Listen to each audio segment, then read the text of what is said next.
Despite na nasaktan ka, kailangan mo magpatawad. Magsisimula lang ang healing process sa mga nasirang relasyon sa buhay mo pag nagsimula ka magpatawad.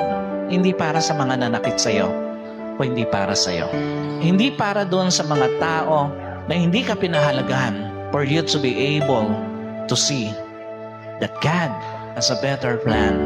Kailangan mong magpatawad para makita mo yung another phase na nag-iintay sa buhay mo.